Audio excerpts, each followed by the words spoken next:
to tie it back to IBA, having gone through the 12 weeks, and obviously our program is, we don't claim to be like the be all and all of VC knowledge, right? It's just our Insignia's view. Like, how is that kind of like program influenced or impacted as well the way you've done this GenAI Fund? I think that I just love do it mentality. Like when we join the program, and it's just a lot less bullshit, right? Like obviously there will be the usual workshops Right. and sharing, which I think is still really helpful. But ultimately, it really comes down to the action, right? And having someone like England who is gonna sit on your review and like I see, right? Yeah. And pushing you and challenging you, and that kind of stress. It's definitely enjoyable, but you also feel the heat that you have to perform, right? You do not want to sound stupid in front of all the other people who are also very smart as well. So I think that kind of do it mentality, that kind of environment, it still stays with me until today. That for a lot of the things that we do at GenAI Fund now, as painful as it is, we just always go with the mentality that, hey, let's just do it and make it happen, right? Like for example, there are so many things that we do not necessarily need to do, right? There are so many things that are outside of our scope. Like for example, spending a lot of time with enterprises, trying to educate them about AI startups in so many ways that we could have avoided that and just choose to look for startups and do the usual VC thing. Hey, talk to 100 AI startups and see where that lands us. But I can tell you that 30% of my time is spent with enterprises. But you just think that is very important. And with that kind of relationship, with that kind of synergy that we build enterprises, we bring so much value to the startups. To the extent that, so one of the startups who used to be an ex-YC founder, had exited in the US. So this is coming from the founder, right? So he was saying that actually the value that you bring to us is more helpful than YC. So that's a very strong validation for us. And also, Not sure if YC should be listening to this, man. but it gives us a lot of motivation to do all this work with the enterprises, making sure that we can bring the startups closer to the deal. And so, like you said, I think it's a lot of unusual work in the context of VCs. But I think that in Southeast Asia, and to be frank, none of the VC playbook has really worked out in Southeast Asia, and we have to try different things. And in a way, we are like a startup as well, trying to prove that AI works in Southeast Asia. There are good AI startups in Southeast Asia. There's something proprietary here that belongs to Southeast Asia. And so there are a lot of things to prove.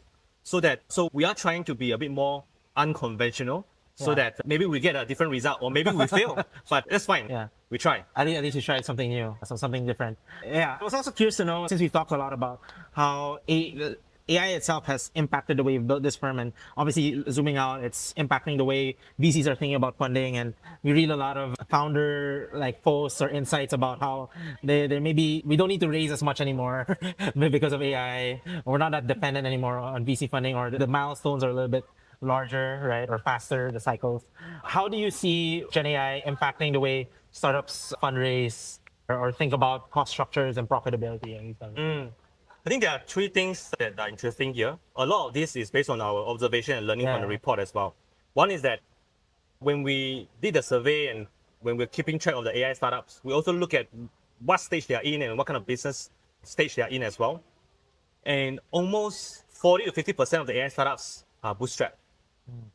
And if you zoom in on that, a lot of them are second time or exit founders. You mentioned a lot of XYZ founders. So in fact, in our current cohort, the first cohort of our AI Accelerator program, most of the founders are probably second time. So that kind of tells you that, yes, money is important, but probably they have enough to start. And they enough to bootstrap for quite a while to see certain tangible outcomes before they decide that let's raise a big round.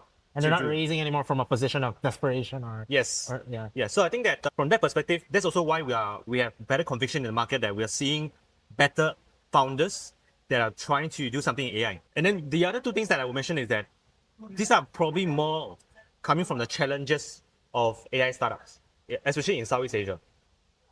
One is that coming to the compute and GPU costs, it's yes and no. When it comes to, is it really expensive? Is it going to be burning their pockets? It's yes, because when it comes to scaling, that's where the cost will be exponentially high. No, because in the very early beginning, There's no need for a lot of GPU costs, especially for POCs and testing. And most of the startups here are at the application layers. Right. They don't really need a lot of crazy GPUs. And one thing that actually we try to help, especially for the scaling part, is that you will notice that a lot of the programs that we run, especially the enterprise and startup matchmaking, they are all done in partnership with hyperscalers. And that is why this is where we can really help the startups to lower down a lot of their costs. Because coming from hyperscaler before myself, I completely know their strategy and why and how and what make them tick, right? Yeah. So there are a lot of ways that we can have partnership with the hyperscalers to actually bring down the cost of innovation for startups and help them to scale from there. So I would say that the partnership with hyperscaler is really important. And the second part is that because a lot of them are B2B focused, that means that the sales cycle is going to be longer. Yeah. So like it or not, as much as the enterprises want to innovate, they are still slow. There are still a lot of processes to get through.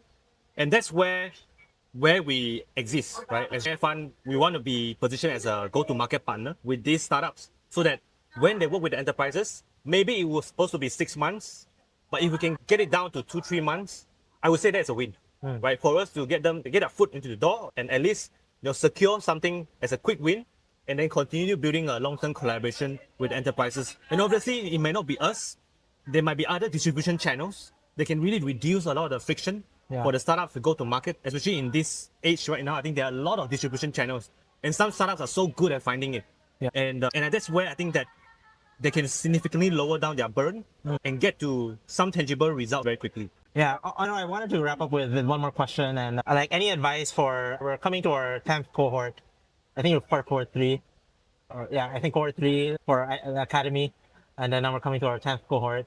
It's been quite a while since you joined the program. Any advice for folks who I guess were in your position prior to joining the program? How could they best take advantage of IDA for their own like personal career? And Congrats, by the way. So it's going to be a 10-year anniversary. 10th cohort. 10th cohort, yeah. 10th cohort, yeah. But, 5 year. 5 years. Yeah. Okay.